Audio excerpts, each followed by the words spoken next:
So drink up.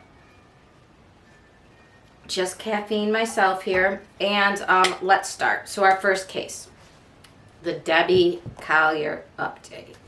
Folks, as per the usual, when a crime first hits the airwaves, it's not usually immediate. So this hit about a week or two after she went missing. She was a 59-year-old mother of an adult daughter, she and son, I believe, and she went missing around Athens, Georgia, around September. I think she went missing on the morning of the 11th, or she went missing on the 10th, and they found her on the 11th. I believe that's how it goes. And the 10th was a Saturday, and the 11th, I believe, was a Sunday. May have the days mixed up, but the dates are correct. She had an accident, which now I think the accident that she had and why she was driving a rental Pacifica seems to be from new information that we got. So she's a mom that was missing. She had made some strange Venmo to her daughter, and with a very strange message. Then her daughter alerted police. So we've learned a little bit more about this whole thing. And then she was found the next day unalived in a wooded area 60 miles away from her home. And since this, we've been finding out little by little. So let me catch you up on what we found out. Number one, there was at first discussion that her daughter and husband said, okay, so she is missing. She left the house without her purse and without a phone, I believe. It was also reported. And then we found out, no, the police have her phone. It was found at the crime scene. So, and we also have seen throughout this whole week a number of, the police have released video of her at this Family Dollar store, and we're learning more about that. This past Friday on the 30th, there was actually the county who is looking into this is Habersham County in Georgia, and they had a very sort of detailed and gave away a lot of information. In fact, one of the channels I listened to, Police Off the Cuff, he's a retired New York City police detective. I found him from listening to Duty Ron. He's one of Duty Ron's compatriots there in New York. You know, he's like, hey, we wouldn't have, like, these people are giving us information that maybe they should be holding back.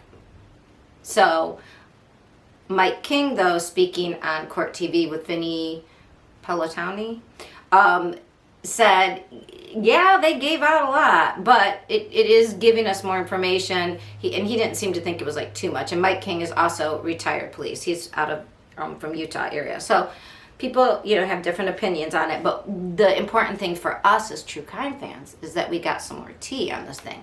So we did know last week that and I reported it in episode 29, that the daughter had a boyfriend. There was domestic violence. The daughter had a history of addiction, which many people do. And because of the Venmo that was sent from her mother's phone to her, it said they won't let me go. And it was a Venmo for like $2,200, like $84, some like it's seemingly random number. Like, did she empty her, these are the things we don't know. Did she empty her bank account? Why was it that number? And why did she wrote this cryptic message of, they won't let me go. I love you. The key to the house is under the blue flower pot. And everybody's like, wait, does she lives with her mom, right? So why would she need to know? Or does she not live with her mom? So some of that has been cleared up through this press conference, number one. So not only she wasn't living with her mom, she was living in a rental that was owned by her stepfather, Debbie Collier's husband, who she lived with at home.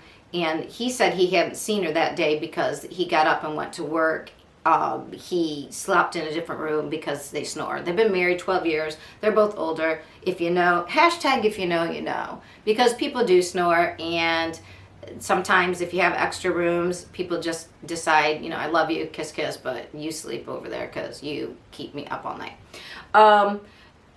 The daughter did not live at home. The police said, this is even more interesting, she had been living with her brother in Maryland and had recently moved back. Like on September 8th, they know she was in town. And she was living at that home owned by her stepdad, Debbie's husband, with her boyfriend, the one that we know they had a bunch of domestic violence issues, and supposedly, I don't know if this has been confirmed, but supposedly last week we also reported, meaning me, also reported that he was suspected as leaving like a nasty message for Debbie or Debbie and her husband at their house, like leave me alone, but it was threatening, it didn't say the K word, but like that. But he moved in with her daughter, but he had just lived there 2 days before this occurred. So the timing is odd. I mean, the girl's living with her brother. I mean, obviously, I think she moved away from the area where obviously the boyfriend still was, moves back in to the area with her boyfriend. Within 2 days, mom is missing. So, and before we go down, everybody was also mentioning the husband. Is his name Steve? The husband was seen on video working from 9 a.m. to 4 p.m. So he is not involved. I mean, or at least we can for sure say he himself was not directly involved. And it doesn't seem like they're pointing at him at all. The daughter got the Venmo at 3, but I believe we learned she called the police hours later, at 5 or 6. So that is interesting, because I thought at first it was right away, and it doesn't seem to have been right away. So now, a couple things we can think of. One, the daughter had just moved into town, so now the Venmo thing kind of makes more sense about where the key is, because she wasn't living at the actual house with her mom. So that might make it more plausible about why that was sent. But the other thing that is but now we have this lag in reporting time. I guess maybe she had to think about it. Maybe she waited until her dad, maybe she contacted her stepdad, her dad first, and then together, because they were together at the house when the police came for the first check-in, and I believe, and they said, oh, her purse is here, and all she left was, I thought they said all she left were her keys and I thought they said her credit cards, but the credit cards, the police said, were found at home. Now, in the videotape, she was at a Family Dollar store. It was 60 minutes away from her home. Mike King said she would have passed 9 Family Dollar stores. Now, inside the store, she doesn't appear to be upset or acting squirrely. She's buying things that were found at the crime scene, including a rain poncho, a storage bag that it all went in, so that's not weird, but how you light something outside, one of those refillable, they called it a torch, but I just, my dyslexic detective self, one of those fire sticks, that I light candles with it because it has, it's far away. One of those. She bought, did she just buy a blue tarp? Now, she was dressed in a Bulldogs jersey, and her husband was working at the Bulldogs game at UVA, I believe they said. Of course, that was closer to her, that's in Athens. But, and I can't tell if the weather was drizzly, but was she, could she have been buying all that stuff going to the game? I mean, was she tailgating? He was working in the parking lot, parking cars there. So was she getting stuff to keep things covered and a rain jacket? That kind of makes sense. We don't know. We do know that the police have her phone And we do know that the police went to the daughter and the boyfriend's house, Steve's rental, and took their phones and searched. That happened on September 14th, so the very next week. But she was an hour away from home. Now we have a really good timeline. They saw her rental on Highway 15, which I guess there was a school camera there, but it's a very well-traveled highway. And they saw her going north at 2:17, and then she's in the store, which is south of wherever she was going, at 2:55. Okay, so, and they said it was 12 miles away. And they don't have any record yet of her coming back that way, but she would have had to gone back south. Now, where was she going when they saw her traveling at 2:17 north? Where was she going? That is the big question that would probably help answer this. Because, like I said, it wasn't that she was going to that Family Dollar store. Number one, she traveled slightly north of there first and was gone doing something.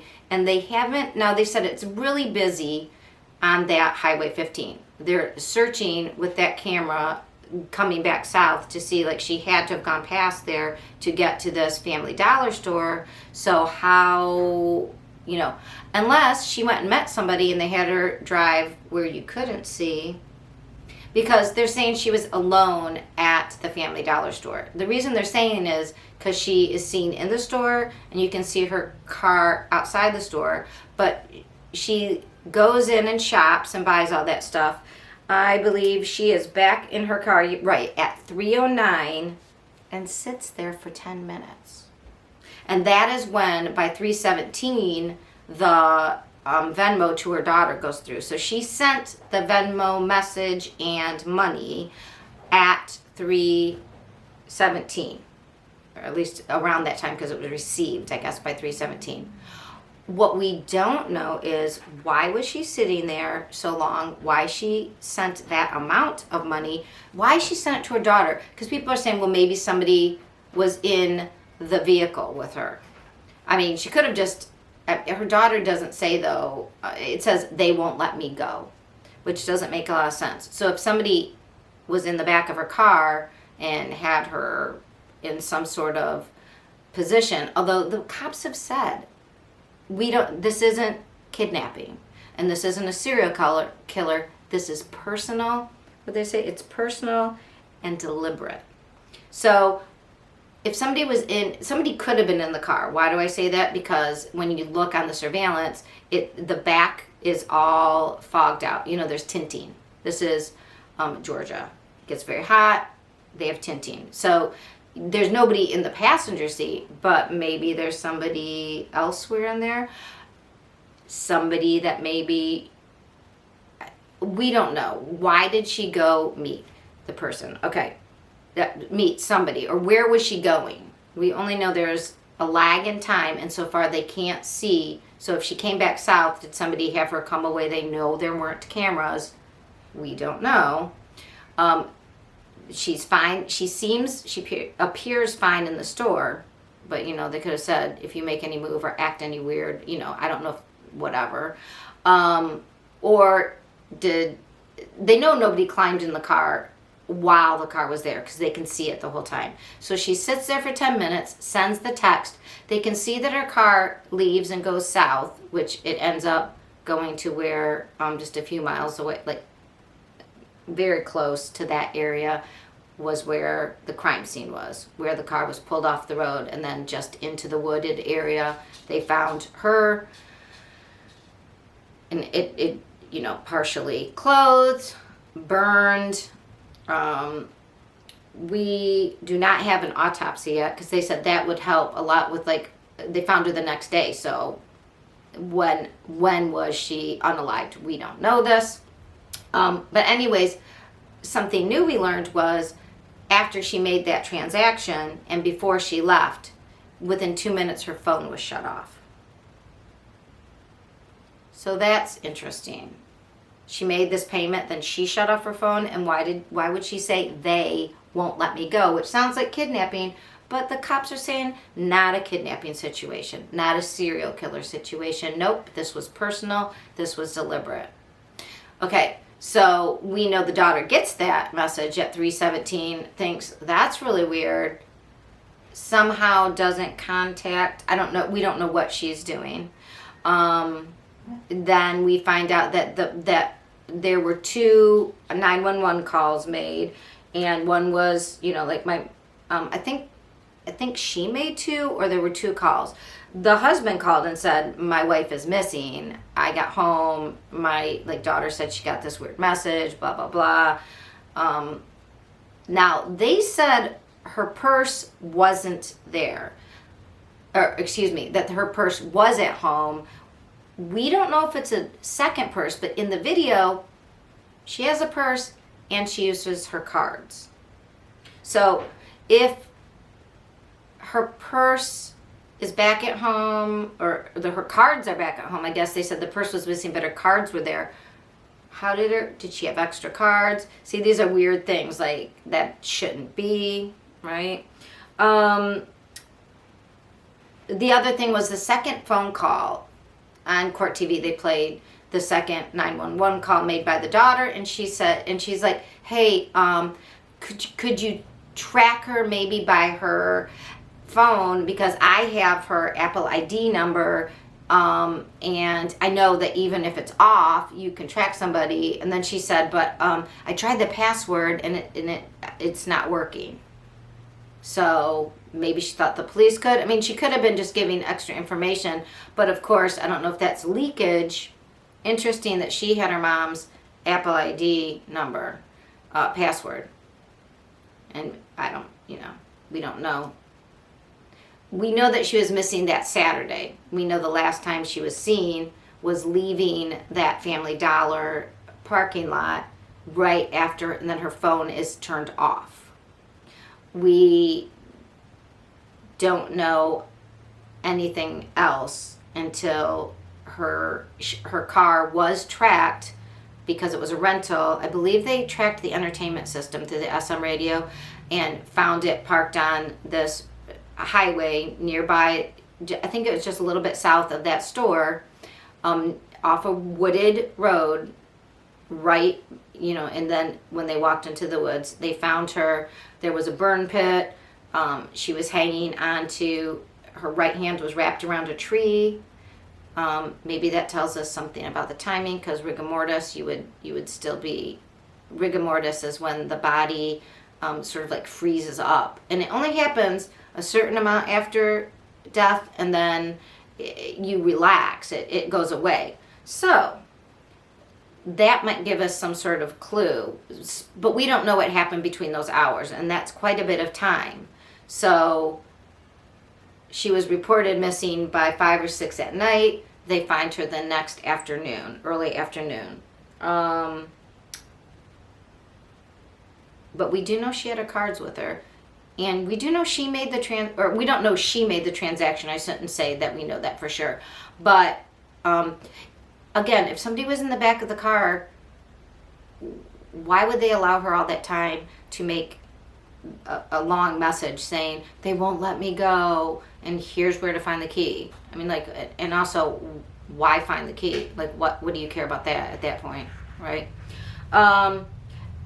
So we know it's strange whenever anybody is, if it's a fake, there's been lots of false, what do you call that? Like alibis. The fact, it's weird, it was sent to the daughter, and it makes it sound like, and somebody else is doing this to me, and here's how you get into my house. Because you can't get into my house otherwise. You wouldn't know. That's what it sounds like, kind of an alibi. Obviously the daughter couldn't have gone in the house and done anything, because she didn't know how to get in, because she wouldn't have known where the key was, because her mom didn't tell her until 3 o'clock in the afternoon when she went missing. I don't know. Again, but we don't want to just jump on and blame somebody. We do know that she had a very bad relationship with this guy. She just moved back in with the guy. We haven't heard anything about where he was all of Friday afternoon at this time, right? The other weird thing that was brought up this week was that Debbie's sister mentioned to the police, she called in with a tip and said, oh my gosh, I remember that my niece told me. Now again, the niece, is that Amanda, the daughter? Because again, we're getting a lot of information only from Amanda about how it could be other people. Again, which makes me sort of sets off my like, oh, like that. Sorry. Since it's the daytime, you're going to hear a lot of things in my little, I live right next to like down the street from a firehouse. But it does set off alarms, I was going to say. So that works out. Yes, it sets off alarms. Why? Because she said, oh, my mom got into this accident where this guy like stopped short and like paint cans fell onto her car, and he was really upset because he was a felon and please don't tell anybody. And the police said, oh yeah, there was a record, so I guess she did tell, and maybe that's why she was driving the rental, right? Because she had this oops.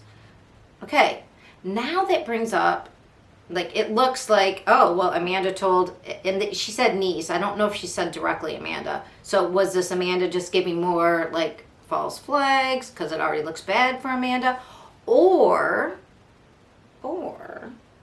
could this, like, be one of those situations where, yeah, there's all this weird stuff going on with their daughter and the ex, and they're, you know, not in the best position and they look guilty, but would the guy have would they have exchanged information at the accident? Would he have her phone? Would he say something about, hey, I'm up here and blah, blah, blah. And she said, okay, well, I have to go to the game, but I can go. Did he promise her something? Like, here's money for the accident. I mean, so that's a consideration too. But because the information, you know, comment below what you think. Is this information suspect because it came from the daughter who also got the money? That's the other thing is, I was thinking, tell me what you think about this. If you're robbing somebody or, you know, whatever, you're doing something to somebody, why do you have them send money to their daughter? Like, if you're going to do something nefarious to them, wouldn't you drive them around to like ATMs or walk into places without you, but like, and take out money that way? The fact the daughter got money makes me really want to know, where was the boyfriend during all this time? That's what I want to know. I want to know where Amanda's boyfriend was during all this time, because there's so much about it to make it look like the daughter wasn't involved. Oh, someone's got me, blah, blah, blah, blah, blah. I don't know. But how could he have gotten Debbie to drive? I mean, did he say, like, why would her phone go off? See, all of this is weird, because I can think like, oh, did they say, hey, like, your daughter's in trouble, come meet us here, like, and that's why she drove that way, like she was getting ready to go to the game, and then he said, we need this stuff, can you pick it up and meet us, like, where they met, like, and meet us at this spot? But why would she turn off her phone? And why send that weird Venmo? See, none of that matches. None of it matches. I want to know where the boyfriend was. And I bet you might want to too. Okay, so probably the next update will be next week, when we will find out the autopsy, because that will tell us. I'm just telling you, rigor mortis, I forget how long it lasts. I don't know. It's all very odd. They were saying, do you think she, or maybe she was beaten, burned, they thought she was dead, and because they said she was grasping onto a tree with her right hand. Was she trying to crawl her way out of the ravine and get back to her vehicle, or at least to the road? See, that would have slowed down her time. Like, if they thought they had hurt her, whoever they is, I don't know. What do you think? Yeah, so The autopsy will probably clarify it. Also, eventually, we'll hear about phone records. We'll hear about any DNA found in the car. We'll hear about the